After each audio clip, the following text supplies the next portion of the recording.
Over 60 million people died. Entire continents were reduced to smoldering ash, and the political boundaries of the globe were torn apart. The Second World War was the deadliest conflict in human history. As British Prime Minister Winston Churchill observed, this was a conflict where every bond between man and man was to perish. The scale of the wickedness and wholesale massacre darkened the human record in a way that reduced the butcheries of the past to pygmy proportions. But the origins of this horror didn't start with the invasion of Poland. They began in a palace in November 1918. When the First World War ended, the victorious Allies summoned the defeated German state to Versailles. They didn't invite them to negotiate. They handed them a list of crushing demands. Germany was stripped of its territory, forced to limit its military to a mere 100,000 troops, and slapped with a war guild clause. On top of that, the Allies demanded reparations so massive they were mathematically impossible to repay. The result was extreme hyperinflation, where cash became so worthless that children used bricks of it as toys. The Treaty of Versailles was intended to ensure a conflict of that scale could never happen again. Instead, it dismantled the German economy and created a desperate, humiliated population. It built the exact political vacuum required for radical extremism to thrive. By 1933, the global Great Depression had pushed German unemployment to 6 million. People were starving. Amidst this misery, one politician captured the public's attention by delivering a clear list of culprits to blame. His name was Adolf Hitler. Once installed as chancellor, Hitler immediately began testing the boundaries of the international order. He secretly tripled the size of the German military and established a new air force, blatantly violating the strict terms of Versailles. France and Britain watched this happen, but their memories of the First World War's trenches were still fresh. Desperate to avoid another horrific struggle, the Western democracies adopted a policy of appeasement, hoping that if they gave Hitler what he wanted, he would eventually stop.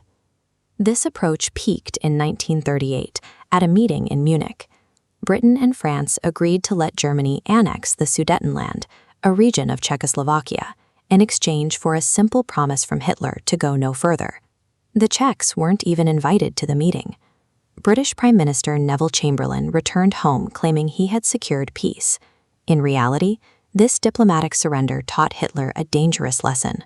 The Western powers were completely paralyzed, and he could seize whatever territory he wanted without firing a shot. That illusion shattered on September 1, 1939. 1 million German troops smashed through the Polish border, finally forcing Britain and France to declare war. The world expected a grueling war of attrition, similar to the static combat of 1914. Instead, Germany unleashed a military doctrine built on mobility and coordination, Blitzkrieg, or lightning war. This diagram illustrates the core of Blitzkrieg. Rather than throwing infantry at static defensive lines, the attacker uses highly concentrated, fast-moving armored divisions, tanks known as panzers, to punch a narrow hole in the enemy front. Then, supported closely by dive bombers from the sky, they rush through the gap and encircle the opposing troops before they can even mobilize. In May 1940, Hitler turned this strategy against France. The French had heavily fortified their eastern border, but left the dense Ardennes forest lightly defended, assuming tanks could never pass through it. The Germans sent 41,000 vehicles straight through those woods, emerging on the other side to trap the entire Allied army. The result was staggering.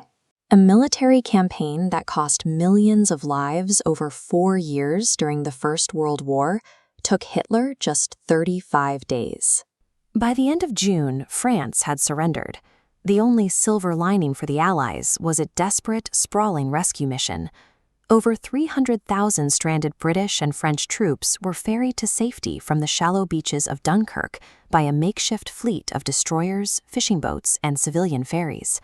They survived, but they had to leave almost all their heavy equipment behind. In just over a month, the German advance had replaced the old expectations of static trench warfare with a reality of relentless, mechanized speed. Britain was now alone, facing a continent controlled by the Nazi war machine. Hitler wanted to end the war in the West and prepared an amphibious invasion of the British Isles. But to get his army across the English Channel, the German Air Force, the Luftwaffe, first had to wipe out the Royal Air Force and take control of the sky. The British were massively outnumbered, possessing less than 700 operational fighters against Germany's 2,600. But Britain held a hidden technological advantage, the world's first integrated air defense system. It was driven by radar, an early warning technology that uses radio waves to detect the exact distance, altitude, and speed of incoming aircraft from over 100 miles away. Instead of keeping planes in the air constantly searching for the enemy, British commanders used this radar data to pinpoint the Luftwaffe's formations. They launched their Spitfires and Hurricanes precisely when and where they were needed, intercepting the bombers and exhausting the German pilots. Frustrated by the mounting loss of aircraft, Hitler abandoned his attacks on the military airfields. He shifted his fury to the civilian population, bombing London and other major cities night after night in a brutal campaign known as the Blitz.